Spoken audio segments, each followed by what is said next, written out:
যখন এই অতি পলিটিক্সগুলো করা হয়েছে, মুফতি ফয়জুল করিম হাফিজাহুল্লাহ তখন বরিশাল থেকে এসেছেন যে কোনোভাবেই এই সমঝোতাটা থাকুক।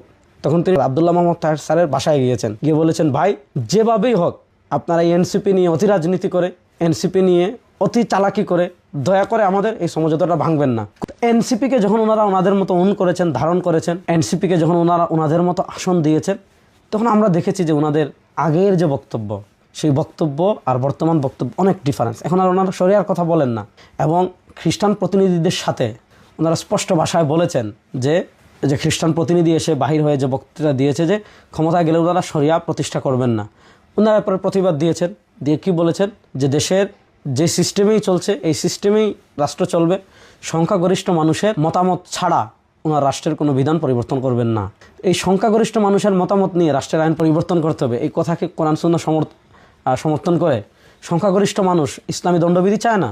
আমাদের দেশে যারা পলিসি মেকিংয়ের জায়গায় আছে তারা কখনো ইসলামী দণ্ডবিধি চাইবে না, যে চুরি করলে, কেউ রাষ্ট্রের টাকা চুরি করলে, দুর্নীতি করলে, দেশের টাকা বিদেশে পাচার করলে, ব্যাংক ডাকাতি করলে, শেয়ার বাজার ডাকাতি করলে ইসলাম তার শাস্তি দিচ্ছে হাত কাটা, এটা তারা কখনো চাইবে না। তারা কিসাস চাইবে না, তারা হুদুদ চাইবে না, তারা তাজিরাত চাইবে না, তারা ইসলামী অর্থনীতি চাইবে না, তারা ইসলামী দণ্ডবিধি চাইবে না। কারণ ইসলামী দণ্ডবিধি থাকলে তারা দেশকে খেতে পারবে না, চুষে খেতে পারবে না, বিদেশে টাকা পাচার করতে পারবে না। তাইলে আপনি তারা চাইবে না যারা পলিসি মেকিংয়ের জায়গায় আছে, আপনি কি তখন এটা মেনে নেবেন? এটাই কি ইকামতে দিন? আর এটা কি ইসলামী শরিয়া? আর এটা কি ইসলাম?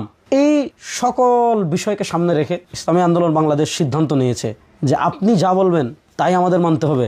আপনি যেখানে নির্বাচনের কথা বলবেন সেখানেই আমাদের নির্বাচন করতে হবে। আপনি যতটা আসনে বলবেন ততটা আসনেই আমাদের নির্বাচন করতে হবে। আপনি যাই বলবেন তাই আমাদেরকে মানতে হবে। অসকল মোড়লগুলি ইসলামী আন্দোলন অতীতেও মানেনি, অসকল নিজে যা মন চায় অতি রাজনীতি আপনি আপনার মতো করেন, কিন্তু ইসলামী আন্দোলন এই অতি পলিটিক্সে নেই, অতীতেও করেনি, এখনও করে না, সামনেও করবে না। এজন্য দেশবাসীর কাছে আমি এই কথাগুলো এজন্য বললাম যে অনেকে মনে করছেন যে ইসলামী আন্দোলন বাংলাদেশ অনেক ক্ষতিগ্রস্ত হয়ে যাবে। ইসলামী আন্দোলন বাংলাদেশ ক্ষতিগ্রস্ত হবে নাকি লাভবান হবে সেটা আমরাও জানি, কিন্তু এখানে পরিস্থিতিটা এমনভাবে তৈরি করা হয়েছে যে আপনি তাদের সব মেনে, যেখানে বলবে সেখানে, যাকে বলবে তাকে, তাদের সব মেনে আপনাকে কি করতে হবে? সমঝোতায় যেতে হবে। ওই সমঝোতায় পৃথিবীর সবাই গেলেও ইসলামী আন্দোলন যাবে না। এটা যারা ইসলামী আন্দোলন রাজনীতি জানেন, দেখেছেন, এটা বুঝবেন। আরেকটা কথা বলে আমি শেষ করি।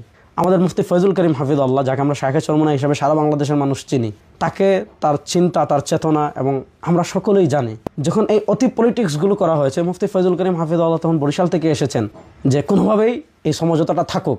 তখন তিনি আব্দুল্লাহ মোহাম্মদ তাহের স্যারের বাসায় গিয়েছেন, গিয়ে বলেছেন, ভাই যেভাবেই হোক আপনারা এই এনসিপি নিয়ে অতি রাজনীতি করে, এনসিপি নিয়ে অতি চালাকি করে দয়া করে আমাদের এই সমঝোতাটা ভাঙবেন না, কোনোভাবে যাতে আমাদের সমঝোতাটা নষ্ট না হয়। তিনি 1 to 1 তাকে গিয়ে বলে আসতেন। কিন্তু ওনাদের কথা হলো ইসলামের স্বার্থে সব বিসর্জন ইসলামী আন্দোলন দিবে, উম্মার স্বার্থে সব ত্যাগ ইসলামী আন্দোলনই করবে, উম্মার স্বার্থে সব কুরবানি ইসলামী আন্দোলন করবে, সমঝোতা রক্ষার্থে সব কিছু ইসলামী আন্দোলন করবে।